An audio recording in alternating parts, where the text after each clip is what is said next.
A producer, performer, and record-setting sword swallower. Amy Saunders, also known as Misbehave, is our guest this week on Nevada Week in Person.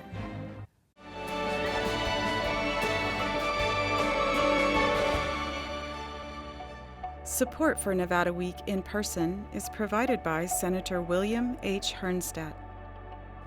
Welcome to Nevada Week in Person. I'm Amber Renee Dixon, a British-born performer and the producer of numerous variety shows.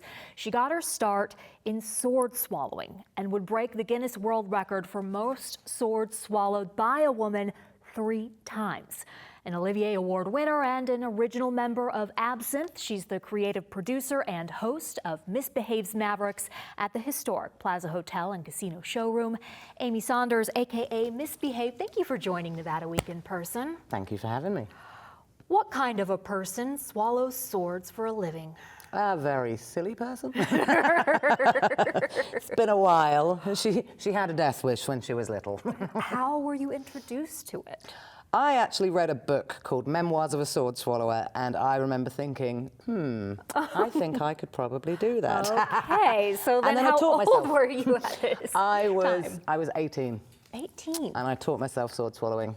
And then there were 3 bars in the West End in London that would let me jump on the bar, they'd turn the music down, and I would literally shout at the people drinking, and then I would swallow a sword, and then I would pass a glass around, and they would give me money, and that's how I paid my rent for about 1.5 years. What did your family think of this? They don't love it, I'm not gonna lie. My mum would really love me to retire the sword swallowing, and fair point. I will, Mum, I just haven't quite yet.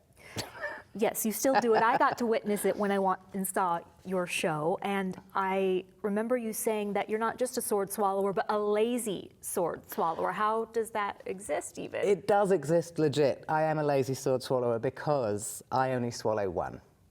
Most sword swallowers I know have a variety of different, they'll swallow 2, 3, 5 in their act. Me, I'm just doing 1. I mean, I also do a table leg, but that's a different number. Okay. Yeah, I've seen rulers and... Ruler was what I actually taught myself with. And if I could say one thing, it's please do not learn with a ruler. Maybe Dangerous. Just don't try this. Also don't try this.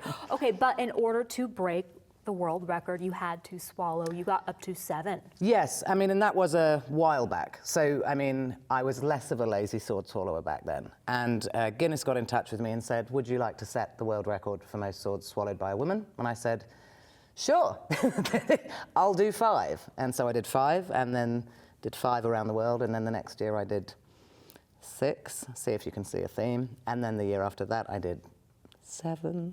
And I thought, this is great, I'm gonna keep this going for years. And then another woman in New York did 13. And I thought, screw it, I can't be bothered.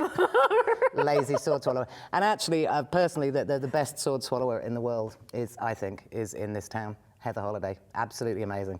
She is a great example of not a lazy sword swallower. What makes her a great sword swallower? She's a wonderful performer, but her technique and the things she does with swords is pretty impressive. And I'm saying that as a sword swallower, so. I mean, what are your options of what you can do with swords besides swallow them? Well, it's the combos she does, I think, the drops and all of the scary things that I won't do because I'm lazy. So, 7, where do the swords go?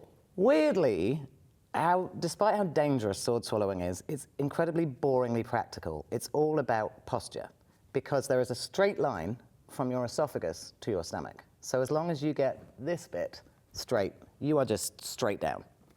So it's going the same place your food goes. And you just stack them on each other. Can you feel it? You can feel it. Oh, you can feel it, yes. What does it feel like? It kind of feels like what it is, actually, if that makes sense. Which is why... So it's painful? No, not painful, but it does feel like there is a rigid metal thing in your esophagus. So, for example, that's when people say, how do you do that? And you say, very carefully. And it's true. Like, each time you swallow a sword, you are completely focused on your posture, on that passing clearly down, and on then going, ta-da, and then very carefully taking it out again. And that is all about posture and position and careful. And focus. Oh yes, focus. How do you do that in front of a crowd, especially a bar crowd? The bar crowd was interesting. I was young then, so in a way wasn't as aware of safety. So the near misses I had over my life, you know, so that's been very lucky. But I'm pretty good at controlling a room, and I think part of that is from standing on a bar, shouting at people, "Oi, watch me, I'm about to swallow a sword." I think part of it came from that. And you broke those records when you were relatively young. How old were you? I think I was 20, maybe 21. Wow. Yeah, I think so. What was that time in your life like? I was pretty crazy. I was in London, I was doing street performing, I was also working in a fetish scene, I was working in late night cabarets, and then I also discovered that there was a whole circuit over the pond, and that's when I started going to Australia and New Zealand. And I spent years going between UK and Europe and Australia and New Zealand, so you'd sort of follow the sun. How did you end up in the US? I ended up in the US because I have a very, very silly game show called the Misbehaved Game Show. And I'd traveled around the world with it. I'd got pretty much every accolade you can go with it, you know, played everywhere. And I really thought if I could get it into Vegas, you know, and this was me knowing nothing about Vegas. If I can get it into Vegas, I think, you know, it stands a chance of becoming quite something. So, you know, with much hard work, I kind of managed to get it into gorgeous little back room at Bally's, called the Back Room. It used to be Liaison's nightclub. I think it was the first gay nightclub on the Strip. It closed, but that was the room. So it was a really pretty little room. And I came in with my crazy game show, and it worked. It worked really well from a critical point of view. Locals loved it. You know, tourists loved it. We stayed alive largely because of TripAdvisor. You know, an audience is loving it. But it's very hard to maintain, like to build a show from a small room into a big room. So it was a great way for me to learn and understand how Vegas works, what I like and don't like, and where I want to do things and don't do things. So it was fabulous, but it was hard work. And then the pandemic. See, I mean, that's where we actually got to, was the pandemic essentially closed the Strip, and we went with it. But that show is on cruise ships currently. It is. I got a call from Virgin, and they said, "Hey, we're doing this cruise line. Do you want to put it on the ship?" I said, "Have you seen it?" They said, "Actually, we've seen it in the Edinburgh Festival, we've seen it in Sydney Opera House, we've seen it in Las Vegas. And because of how you can adapt it and because of the wide demographic you seem to be able to play with, we actually think it would work really well on a cruise ship." I said, "All right, let's try." And I mean, I'm not performing in it. I cast it rigorously, but it has worked really well. It's the most popular show on their ship. That's so I feel very, cool. yeah. And I was telling you off camera earlier how empowering that must feel to go from the street performer to being probably in someone else's show to creating your own show and casting it yourself and not even performing in it. Absolutely. I mean, and game show kind of came, and just to be clear, game show is a very silly game show where I divide the audience based on their cell phones, iPhones, and you have everybody else. The entire set is cardboard. There is zero production. I do all the light and sound, you know, all the sound is on stage. And that came from a direct, I wanted to try doing the same attention to detail as high production. What happens if you do it the other way around? What if you have no production, but you pay the same attention to detail? And it turns out it works quite well. Yeah, so because I'd been putting on big variety shows in London. I did one at the sort of quite infamous venue, the Roundhouse, and I've been obsessed with variety for a very long time.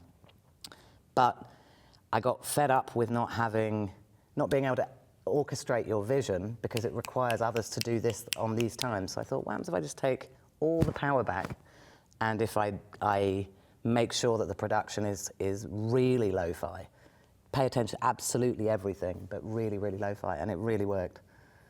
When was your first time in Las Vegas, and what made you want to move here? I came over in 2003 to visit friends who were performing the then previews of Zoomanity, and I couldn't drive at the time, so I didn't understand the place at all. And I was very confused about it all, and off I went.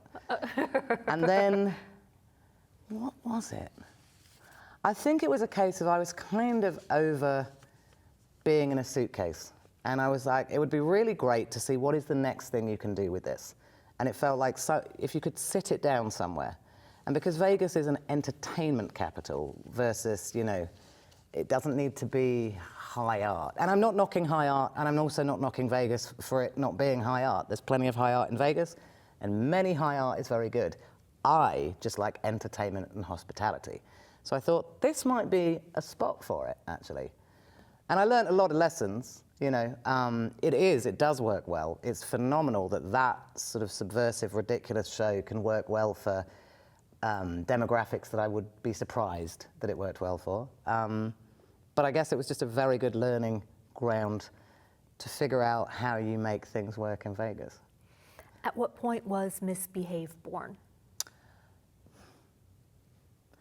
I think the personality came out of, because I was street performing, I was flyering, I was that sort of... Flyering, what is that? Leafleting. Oh, The nightclub leafleting used to be a whole thing. So I've always been a very mouthy gal. And I think through late nights and various venues, I developed the persona, which is essentially just a exaggeration of a part of me. And then when I was trying to figure out what a good stage name would be, I think it just came to me. I thought that probably sums me up quite well. I am trouble.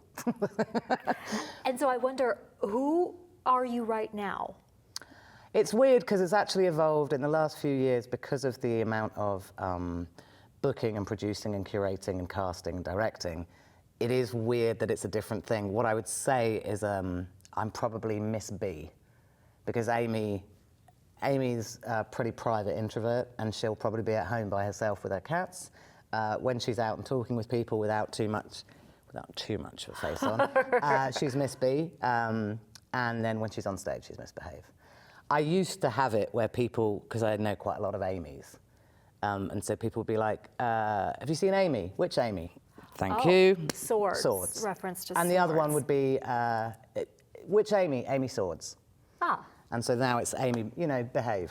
Okay. Yeah. And I asked because you have said that you are offstage socially awkward and a control freak. Absolutely. On stage, also a control freak, but, you know, yes, off stage, socially awkward is putting it mildly. But I'm brilliant at what do you call it? Do you feel socially awkward right now? No, because we're doing this. Yeah. But if I was to walk into a party and not know what to do with myself, I wouldn't know what to do with myself, if you know. Like if I was catering the party, if I was glass collecting, fine. But if I don't have a reason to be there, I have no idea what to do. We only have 1 minute left, but you told me a story off camera about COVID, and you decided, you know what, I am not going to wear makeup when I am not performing. Mm-hmm. How impactful has that been? Why did you choose to do that? I'm someone who, it's why I think I'm a natural born producer and curator, is I'm someone who actually does not enjoy dressing up, which means putting makeup on has always been a chore. And I would say what I do is I'm sort of a large persona, so I'm not putting on natural makeup, I'm putting on kind of drag makeup. Mm-hmm. So taking it off has been very freeing. Also, I see the difference, you do get treated differently. You do become more invisible easier. And you like that? Yeah. Amy Saunders, thank you so much for My joining pleasure. Nevada Week in Person. Thank you very much for having me.